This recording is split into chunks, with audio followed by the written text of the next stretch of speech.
Good evening, I'm Ian Hannamansing. Tonight, reveling in looser restrictions and the push to pick up stragglers. We're all ready to be out there. As Canadians celebrate newfound freedoms, provinces aim to get those last few people to roll up their sleeves. 3 $1 million prizes. And the need for speed as the Delta variant spreads. It will find unvaccinated people. Also tonight, a small Saskatchewan town mourns a young RCMP officer killed in the line of duty. We hear from his family. The hot topic of vaccine passports. It was used as an incentive and it worked. I do see it as a slippery slope. As cities, countries, even rock concerts bring in rules requiring proof of vaccination, we dive into the debate. And it's been 10 years since Vancouver's second Stanley Cup riot and this magic moment. I was upset and I fell down and didn't really know, exactly what was happening. Where are they now? This is The National. It's nice to start with some good COVID news on this Sunday night as the number of cases in Canada continue to drop and more places across the country open up. From patio dining and indoor shopping in Ontario to indoor workouts in Calgary and more changes on the way. But the Delta variant is still out there, perhaps the most transmissible version of the virus yet. Experts predict it will become the dominant strain in Ontario. And Talia Ricci shows us across the country, it will take more than just falling infection numbers to keep the reopening plans on track. Swimming, sports, and sipping beers on patios. It's all very summer 2019. This weekend, people in Ontario enjoyed outdoor dining and indoor shopping after months of lockdown. We're very happy to be open and hopefully we stay open this time. Most provinces have tied their reopening plans to vaccination rates. This week, people in BC will be able to sit in a movie theater as they enter their second stage. And in Manitoba, it was only this weekend that up to 5 people could gather outdoors again. This one, I think, was the biggest one for me. Yeah, just seeing somebody else besides the people that live in my house. But New Brunswick still hasn't quite hit the vaccination target to move to the first phase of reopening. They're still just shy of a target officials hoped to meet a week ago. In Alberta, the incentive to get a shot is a shot at winning a prize. 3 $1 million prizes and a range of other exciting prizes. Ready? Yeah. There, 69% of people 12 and over have received at least one dose, almost at the 70% mark, which will trigger the next and final stage of reopening, where all restrictions are dropped by July. For us to actually achieve protection against Delta, we need 70%, probably 85% double shot. I think we need to open up, but with Delta, we need a little more time to get there. Here in Ontario, a few restrictions lifted earlier than expected this weekend, but the province has accelerated second dose eligibility for some residents in hotspots on Monday, because in the background of reopening are experts watching for a bump in cases of the Delta variant. It's clear that it's a very transmissible variant. It will find unvaccinated people. It will find undervaccinated communities. Which means a safe return to normal may depend on overcoming vaccine hesitancy. So we need to be able to reach out to people based on what their value system is, how getting the vaccine will be relevant to them and for them to be able to return to normal life. And continue seeing their city streets like this. Full of life, lots of people, lots of traffic. It's a good feeling. A feeling many hope is here to stay.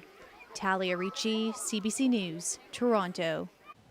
COVID-19 was very much a focus of the G7 summit that wrapped up in Great Britain today. In their final communique, leaders pledged urgent action on the global vaccination effort. I'm very pleased to announce that this weekend, leaders have pledged over 1 billion doses, either directly or through funding to COVAX. At the start of the summit, Canada pledged 100 million doses, but today announced that 87 million have already been paid for, with 13 million more doses to be donated out of its planned surplus supply. G7 leaders also promised to enact a plan to shorten response time to any future pandemic. COVID was not the only major challenge on the G7 agenda. As the wealthiest nations consider their place in a post-COVID world, they set themselves against an increasingly aggressive China. Evan Dyer on how a country not at the summit dominated the conversation. Departing G7 leaders issued a communique long on ambition but short on details, promising nearly 1 billion new vaccines, action on climate change, and a renewed commitment to defend democracy. I think we're in a contest, not with China per se, but a contest with autocrats, autocratic governments around the world. U.S. President Joe Biden has said he won't allow China to become the world's top power as long as it's a dictatorship. And I said, for an American president to, every president to be sustained or prime minister has to represent the values of their country. It's not good enough for us just to rest on our laurels and talk about how important those values are. But not everyone seemed to be on the same page. And is the goal that as long as China is an authoritarian one-party state, that it not become the world's top power? Is that your goal? No, the goal of the G7 has always been the success not just of our countries and our economies, but the success of the global economy. Just to see if I understood you correctly, so you wouldn't necessarily object to China becoming the dominant power in the world while it's still an authoritarian one-party state? I'm not going to decode layers of hypotheticals in there. I think it's important that we be promoting the rules-based system, the agreed-to international laws, and the opportunity for everyone around the world to fulfill their potential. At home, Conservatives have criticized Trudeau for not being tough enough on China, while Canadians Michael Kovrig and Michael Spavor remain in a Chinese prison. The Prime Minister says there is a consensus among the G7 nations on opposing arbitrary detention. Trudeau has now moved on to Brussels, where tomorrow NATO members, including many of the same leaders, will be hoping they can present a more united front against Russia than they did against China. Evan Dyer, CBC News, Brussels. Joe Biden used his first G7 summit to repair ties frayed under Donald Trump's presidency and to declare the United States was moving from confrontation to collaboration. Katie Simpson looks at the renewed relationship and whether it will last. It's a welcome return to the predictable, a friendly, drama-free meeting between longtime allies. And it's exactly what the U.S. president wants after spending the G7 summit trying to rebuild relationships. I felt a genuine sense of enthusiasm that America was back at the table and fully engaged. Joe Biden needs to convince other world leaders that Donald Trump's America First agenda was a blip and that the U.S. is prepared to resume its traditional role as leader of the free world. If body language is any indication, Biden's efforts appear appreciated. He and the French president warmed to one another quickly. And I think it's great to have the U.S. president part of the club and very willing to cooperate. The British Prime Minister felt the same way. It's fantastic. It's a breath of fresh air, a lot of things they want to do together. German Chancellor Angela Merkel smiled during her chat with Biden. Compare that to this image from 3 years ago, when the G7 gathering in Quebec went completely off the rails. I can't help but think back to our G7 summit in Charlevoix that was made famous from a tweet from an airplane. Trump had left the summit but became enraged, calling the Prime Minister weak and dishonest on Twitter after seeing Justin Trudeau criticize U.S. tariffs on Canadian steel and aluminum. There were no outbursts from Air Force One today as Biden touched down in Brussels for the NATO summit. Relief there too. What I welcome is that we now have a U.S. president, President Biden, who is strongly committed to NATO. World leaders are now watching to ensure that Biden's actions match his words and that the U.S. will make continued commitments that support global cooperation. Katie Simpson, CBC News, Washington. There are new details emerging tonight about the death in the line of duty of an RCMP officer in Saskatchewan. Constable Shelby Patton was struck by a vehicle during a traffic stop yesterday in a small town about an hour east of Regina. Brian Enius was there today and has more from a community and a family grieving. A memorial is growing outside the Indian Head RCMP detachment tonight. The flag at half-mast. We're all one family, so it's not just Wolseley, it's not just Indian. It's the community as a whole is in shock. It was 8 a.m. Saturday when Constable Shelby Patton of the Indian Head RCMP stopped a truck on this street in Wolseley, Saskatchewan. RCMP say the truck was stolen. In it, a man and a woman who, say RCMP, drove off, striking and killing Patton. And the cop was, telling him, stop. And he had his gun out too. But then they squealed this way and I thought they missed him or he jumped off the way, but... Frederick Runs lives in an apartment nearby. He says he's shaken by what he saw. Wolseley Mayor Gerald Hill says people in his small town are still in disbelief, but coming together. Our community will move forward. We want to be recognized, but certainly not for an event like this. RCMP say they arrested 2 suspects. Charges have not yet been laid, and the investigation is ongoing. To create the ideal RCMP member, you would clone Shelby Patton. Patton, just 26, joined the force 6 years ago. He worked in Ottawa briefly before coming to the Indian Head Detachment. His grandmother, Linda Patton, says the family is completely broken. She said her grandson loved his job with a passion and always put others first. Well, I would say he's one of the best. He wouldn't harm anyone. That's the type of person he was, and he would do anything for you. She said while it was always in the back of her mind that something could happen to her grandson, the family never thought it would. He is the first RCMP officer to be killed on duty in Saskatchewan since 2012. Saskatchewan Premier Scott Moe tweeted, "Our grief is only matched by our tremendous gratitude to Constable Patton for his service." The Prime Minister's office says Justin Trudeau will be reaching out to Patton's family this week. Brian Enius, CBC News, Wolseley, Saskatchewan. And today brought more public demonstrations of grief and solidarity in memory of the 4 Muslim family members killed 1 week ago tonight in London, Ontario. Most importantly, we need the commitment of every person of goodwill to take that small first step, to smile, extend a greeting, read about someone who is not like you. Vigils took place in 3 Ontario cities today, capping off a week of public memorials across the country. Last Sunday evening, 4 fountains of sweetness were taken away.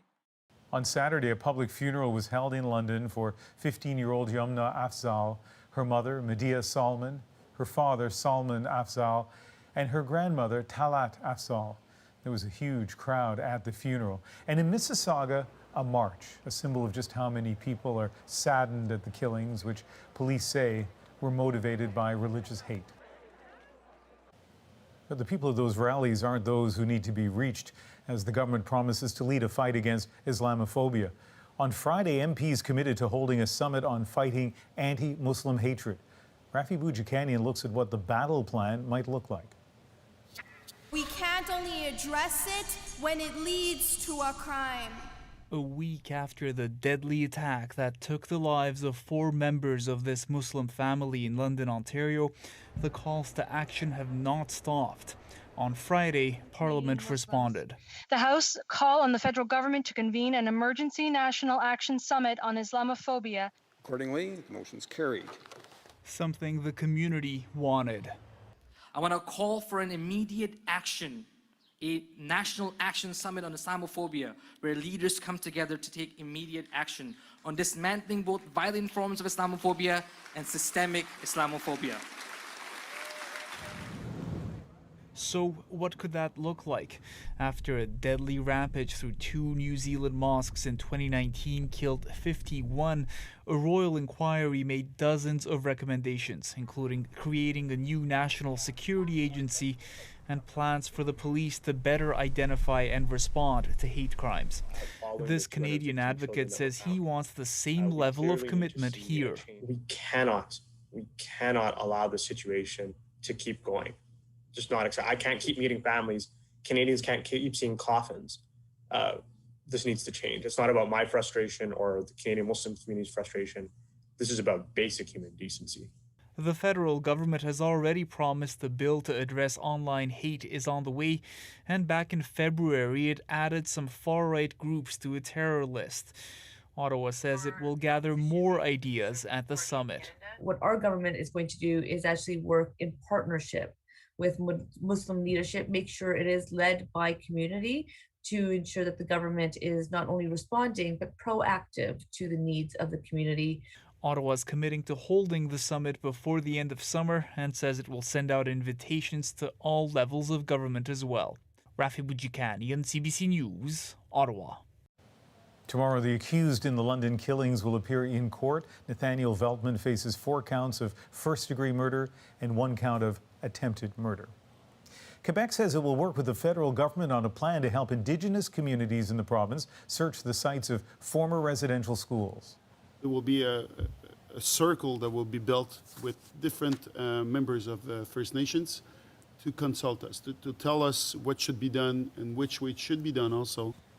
The province says it will create a new governmental role, a facilitator who will help Quebec First Nations and Inuit communities in whatever they may want to do to investigate former residential schools in the province, including consulting with their communities, uncovering documents, organize commemoration ceremonies, or conduct physical searches. As more communities begin that emotional and complex process of searching for unmarked graves, experts are warning about companies without the right expertise who might see that as an opportunity. Karen Paul shows us what a group of academics are doing about it. Yeah, big property here. Long Plain Chief Dennis Meaches points out some of the land he wants to search for unmarked graves. Over here, these spruce trees, there are some, suspicion there might be. It's a process many Indigenous communities across the country are starting, ever since a BC First Nation reported the discovery of human remains at the Kamloops Residential School. Anthropologist Keisha Supernant and her colleagues have been deluged with questions on how to proceed. Some communities are prepared to move quickly, and we want to ensure that this information is available to them.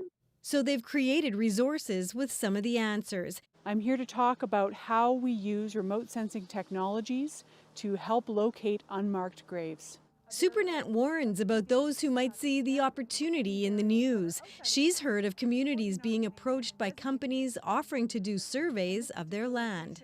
Most large, engineering companies or geophysical companies have likely never attempted to use this to find graves. That's not a surprise to companies already working with First Nations. I've been getting calls about people asking me, hey, could I give them a weekend course on how to do GPR? Companies getting a hold of me that just purchased a piece of equipment last month and they want to go out and start gathering grave sites. There is momentum to start this work, especially with news Ottawa will distribute $27 million to help locate and identify children who never came home. We don't want any misinformation told that could cause any further pain or upset. It's not a show up and do them kind of job. Experts say it's important not to make rushed decisions and to support survivors throughout the process. They hope the search for unmarked graves will bring healing and not more pain. Karen Pauls, CBC News, Winnipeg. An Alberta man was looking to finalize his divorce, but instead he found himself out $1,100 and still married. It's just a license to steal in a way, I guess, yeah. Up next, our Go Public team looks at his case and the surprising gaps in regulating paralegals. Plus, do we want to accelerate a return to normal? This is the way to do so, or one way to do so. Vaccine passports may be the price of a little more freedom, but not everyone is giving them a stamp of approval. And we went on vacation to Florida, Las Vegas, the Maritimes, Hawaii, and New York City, all in our house. Who needs a vaccine passport when you've got your imagination? We're back after this.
Terrifying scenes in central China after an explosion reduced much of a street to rubble.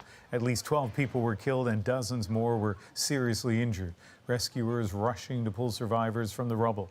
The blast centered on a commercial building, the cause still under investigation.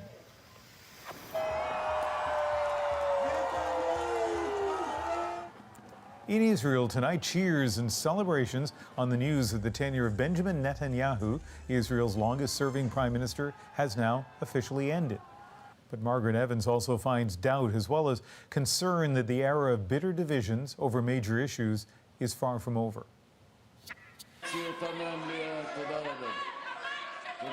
A dignified exit it was not. Benjamin Netanyahu's allies expelled from the Knesset one after the other for bad behavior during the debate.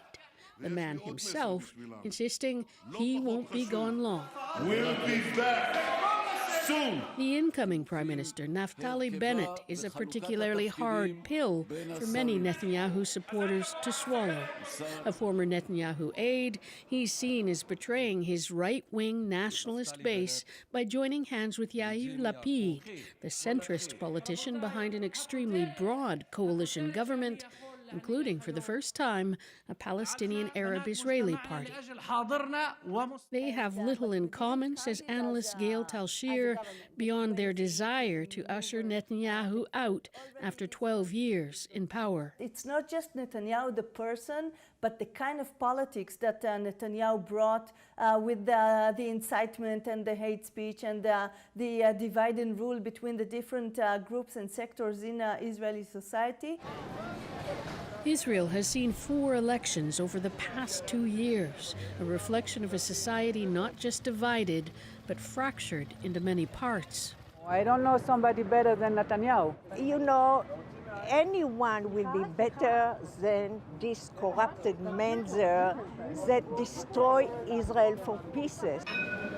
Israelis say political stalemate has meant many issues have simply been ignored. Like transportation, health, education. But some issues, including the elephant in the room, the Israeli occupation, are to be avoided, according to coalition leaders, if they want their government to survive. Pro-settlement Bennett, for example, doesn't believe in an independent Palestinian state, unlike some of his partners. Whether they can avoid those issues, though, isn't a given. The majority they hold is not much more than a sliver. Margaret Evans, CBC News, London. A Danish soccer player is recovering after that frightening collapse on the pitch this weekend at Euro 2020. The team's doctor says Christian Eriksen suffered cardiac arrest and was revived with the defibrillator. And the doctor says that Eriksen might not have lived if it hadn't happened at a major soccer tournament with the best medical equipment available. Eriksen did talk to his team today via video link from his hospital bed. Famed character actor Ned Beatty has died today at the age of 83. He was perhaps best known for his roles in Deliverance, Network, and Superman. His long career spanning both screen and stage. His manager says that Beatty died of natural causes, surrounded by friends and family. An Alberta man is going public tonight. He had hired a paralegal for his divorce, but discovered he was still married, and the only thing he had parted with was money. And it's not an isolated case. Rosa Marcatelli on why hiring a paralegal in many parts of Canada can leave clients with questions unanswered. The legal papers for Aaron Penman's divorce are worthless now. The paralegal he hired a few years ago filled them out wrong and didn't even file them with the court. Instead, Penman says Nyasha Muyambo gave him a fake file number so Penman would think the job was done. $1,100 later, the money was gone, and Penman was still legally married. And then the excuses, he got harder to get a hold of, refused to talk to me, and eventually he blocked my phone number. Muyambo didn't answer any of Go Public's messages either. Nothing. No answer. He's a hard man to get a hold of. And at the business address on his website, the house is cleared out. He's also wanted by police after another client complained he did the same thing to him. So currently, Mr. Nyasha Mwambo has a warrant for fraud under $5,000. Unlike lawyers who are regulated by provincial laws, in many parts of the country, paralegals are not. So there's nowhere to go to find out if a paralegal is trained, insured, or even honest, and nowhere to turn if there's a problem. That has paralegals in some provinces asking to be regulated, worried that the reputation of the entire profession is suffering because of a problem few. Literally anybody can walk out their door at any time and say, oh, I'm a paralegal and I can help you with your legal problem. And these people in the public who are being taken advantage of, they've got no recourse. Some provinces, like Manitoba and Saskatchewan, are looking at regulating. Ontario is the only one that already does. In BC, paralegals have some oversight working under the supervision of lawyers. But Alberta's government, where Muyambo was last operating, is dead set against new rules. That's disappointing to Penman. Something's got to be done. It's just a license to steal in a way, I guess, yeah. He says he's all but given up trying to get his money back. Rosa Marcatelli, CBC News, Calgary. 10 years ago this week, the streets of Vancouver erupted. Coming up, the lessons from the Stanley Cup riot from those who were on the streets. Plus, The lockdown was so long, I think people realized that it was worth it. the debate over vaccine passports and the view from a country that has already used them successfully. That's coming up next. But first, COVID grounded thousands of planes around the world, but what a difference a year makes. Case in point, a Delta jet was recently prepped for return to service after a long period of storage in the American Southwest. That's when the pilot found this note left by a colleague 435 days ago, a kind of COVID time capsule. It's March 23rd. We have just arrived from Minneapolis. Very chilling to see so much of our fleet in the desert. If you are here to pick up, then light must be at the end of the tunnel. Indeed, thanks to soaring vaccination rates, the North American airline industry is now rebounding as travel returns.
Vaccines and variants. The battle against COVID continues. CBC News is here. You can give a thumbs up. With the latest information and updates that will.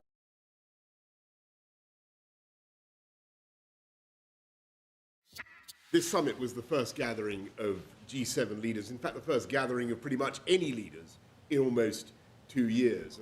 That Britain was even able to host the G7 meeting speaks to how far we've come since COVID turned life upside down.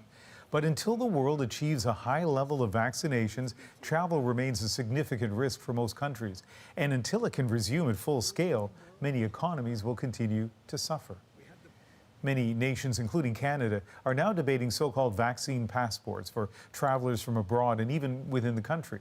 Proof of COVID protection, allowing free movement without the serious danger of infecting others. But not everyone agrees they'll work or that they're worth it. Terence McKenna examines the case for and against.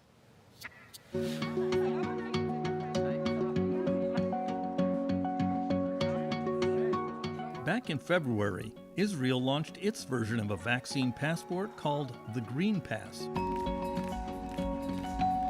Everyone who wanted to get into indoor concerts, sporting events, or even restaurants and gymnasiums had to show proof that they had been vaccinated. That could be a piece of paper or a document on your phone with a barcode that could be verified, but seldom was. There was apparently no evidence of forgery. Jerusalem's former deputy mayor and Knesset member Rachel Azaria says there was some skepticism at the beginning, but people quickly accepted the system. We've had COVID for so long. The lockdown was so long that, the feeling that you can go back to life is it's unbelievable. I mean, the fact that we just went back to what we've always had before, I think people realized that it was worth it. Unvaccinated restaurant customers were not turned away. They just had to sit outside, sometimes in these custom bubbles to protect from the weather. Children and others unable to get a vaccine could always show proof of a recent negative test instead. The Green Pass, it wasn't to exclude people or, to differentiate between those that got the vaccine and those that didn't. It was used as an incentive to make sure that people go and get the vaccine, and it worked.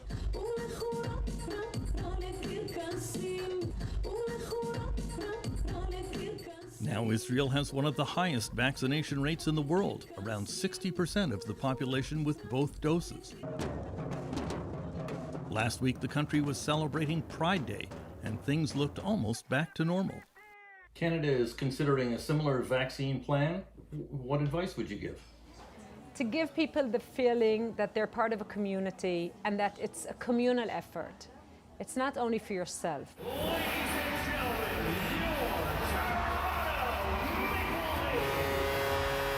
Canada's first tentative step in this direction came with the recent Toronto Maple Leafs playoff game against the Montreal Canadiens.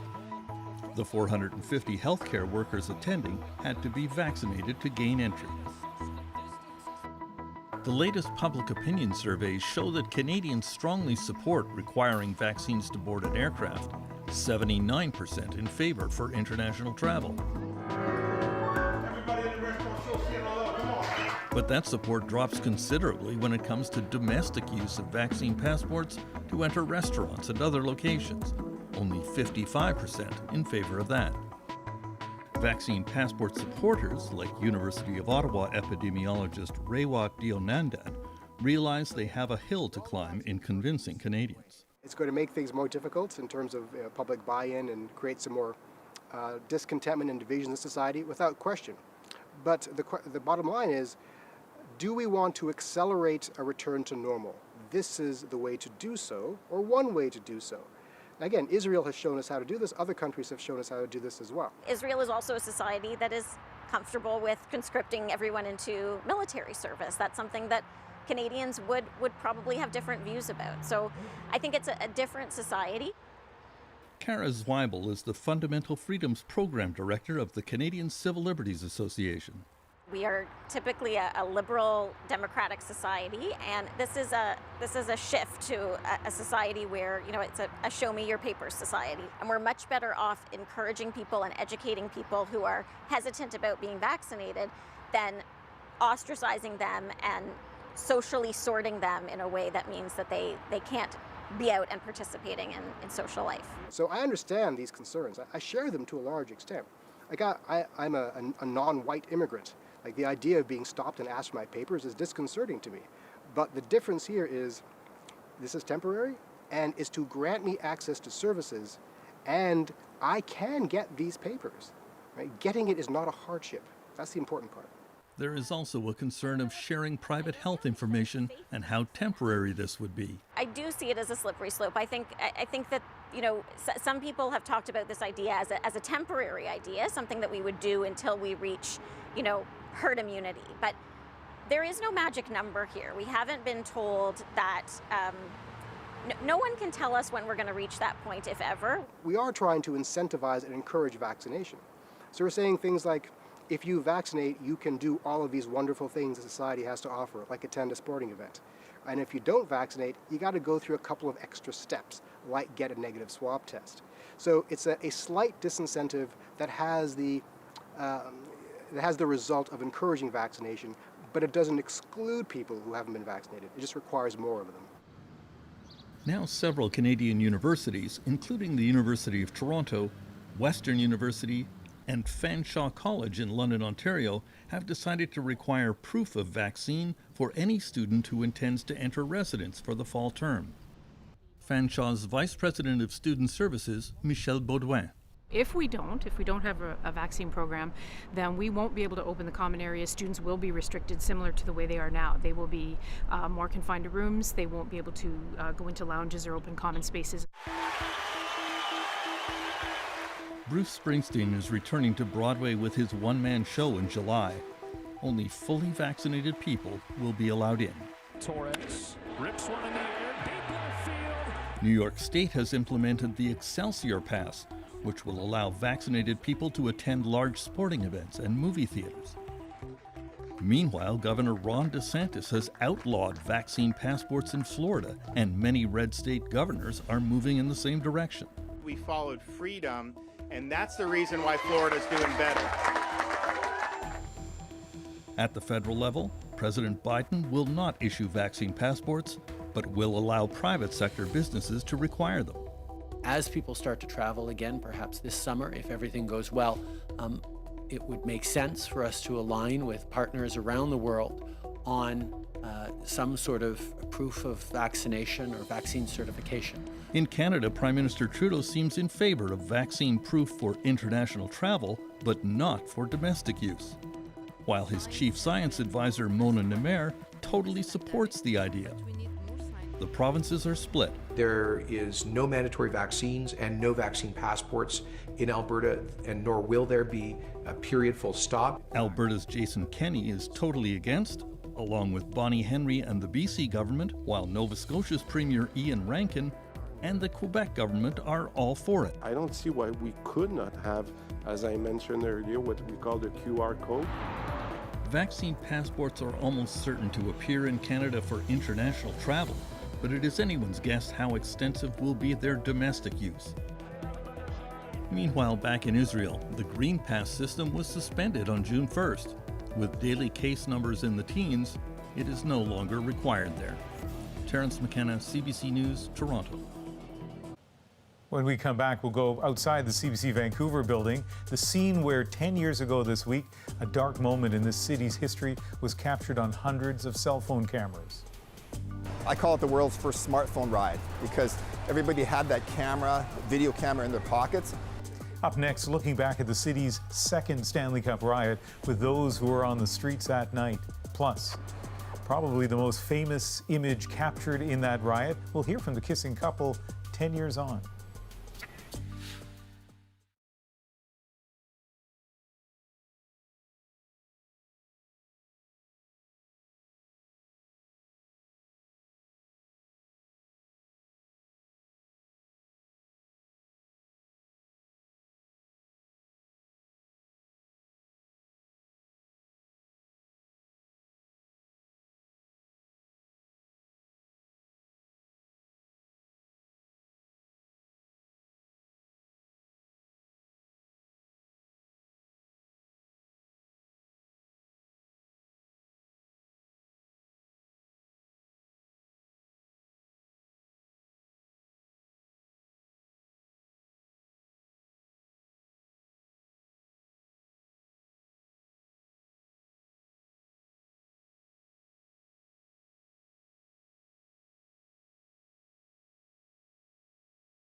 Vaccines and variants. The battle against COVID continues. CBC News is here. You can give a thumbs up. With the latest information and updates that will help keep you and your family safe. Stay with CBC News. Vaccines and variants. The battle against COVID continues. CBC News is here. You can give a thumbs up. With the latest information and updates that will help keep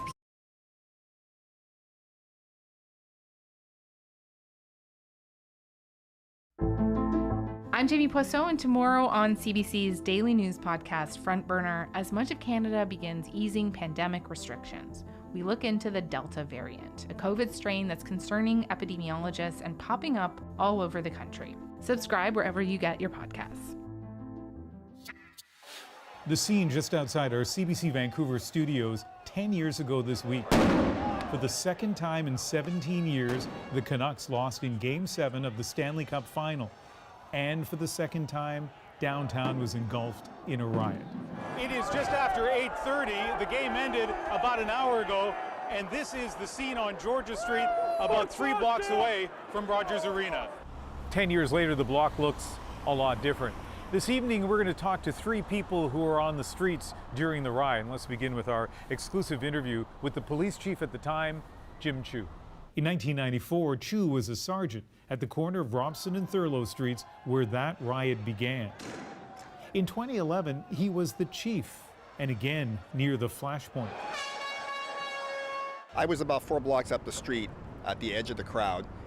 But while police were once again overwhelmed by drunk, violent crowds, this time there was a big difference in bringing rioters to justice: cell phones. It had a huge influence in our success. I call it the world's first smartphone riot because everybody had that camera, video camera in their pockets.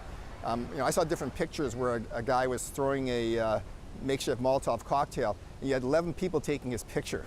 In 1994, we had 100 hours of grainy VHS footage, and in 2011, we had over 5,500 hours of high-quality video. So you can stop it, you can zero in faces, you can enlarge it, plus 30,000 photographs. And so our ability to track down the rioters after was enhanced by all the citizens that were out there taking footage. You know, the big question a lot of people have, if the Canucks make it to the Stanley Cup Final again and lose, what are the chances we'll go through this again?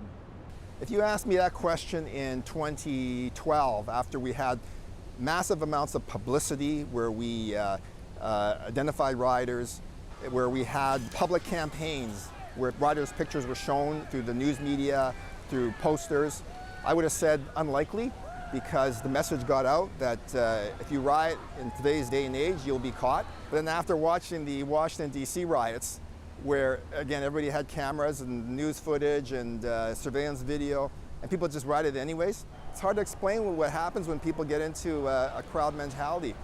And some of these rioters told us, I got caught up in the moment. One of the reasons I want to talk about this still is there's a whole new generation of young people across Canada who maybe were 5, 6 years old when the Vancouver riot occurred. Now they're 17, 18 years old. They should remember that with so much footage out there and so many cameras, you're going to get caught. And with social media now, your life's going to be ruined. I was actually Googling a young offender today because I wanted to know if his name was still on social media, and it was. Now, obviously, the news media and the criminal justice system are not allowed to publish his name, but with the internet now, it's there forever. So more than 30,000 pictures from riot night, but Jim Chu says that when he talked to some U.S. police chiefs afterwards, they asked about one photo, the kissing couple. So we tracked them down to ask them about that night and what came next. In the chaos and confusion, this amateur video captured an anonymous couple falling to the pavement and police aggressively trying to get them off the road. But from street level, through the lens of professional photographer Richard Lamb, a single frame made the moment seem romantic. And it's a romance that has endured. 10 years later, the kissing couple is married. They have a young child. Canadian Alex Thomas and Australian Scott Jones now live in Fremantle, near Perth, far from home and far from the frenzy of the first few hours after the picture was published in papers around the world. I guess we didn't really know much about going viral. It's not something that had ever crossed our minds, or even a phrase that, you know, now it's so commonplace, but I don't think either of us really had even heard that phrase at that point. Or the ugly side of going viral. False rumors the picture was staged. The Jones, who did some stand-up, was seeking publicity. I'm not very good. I can't be like we can have an international audience. superstar now. I'm not going to be booking my own 1 hour gigs. Like I did a 5-minute piece at an open mic night. I'm not a comedian. To try to set the record straight, they chose to do one Canadian interview 10 years ago with us on the National. I was upset and I fell down and didn't really know, exactly what was happening. I was upset. She was a bit hysterical afterwards, obviously, and I was just trying to calm her down. These days, Scott is pursuing his passion, not comedy, but craft beer. Alex works for the local water utility. And yes, they have the picture up on the wall of their pub, but a decade and half a world away, the fame has subsided. You show people the photo, like I pointed out every now and then to people at the bar, and some people remember the photo, other people have no idea. It'll come up at work if somebody new starts. Inevitably, someone will bring it up a couple weeks in and go, "Hey, funny story," just so we can have a laugh about it. But other than that, it's not something you can really just bring up in conversation unless the topic turns to ice hockey, which in Australia it doesn't very often. Did you notice that Alex said ice hockey? Scott instantly did and said it is a sign that she spent 10 years in Australia after leaving Canada. Friends of an Ottawa couple have been receiving new vacation photos throughout the last year. No, they haven't actually been wandering the world. They just found a way to bring the world to them. Tonight's moment is next.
Give me a beat.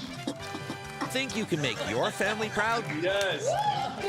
Think you have all the answers? You don't like to lose? Casting is now open for Family Feud Canada. Submit your audition video from home today. Vaccines and variants. The battle against COVID continues. CBC News is here. You can give a thumbs up. With the latest information and updates.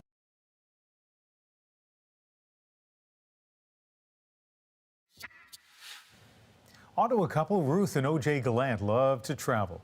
And while things are starting to open up now, the pandemic definitely cramped their style over the last year, so they got creative.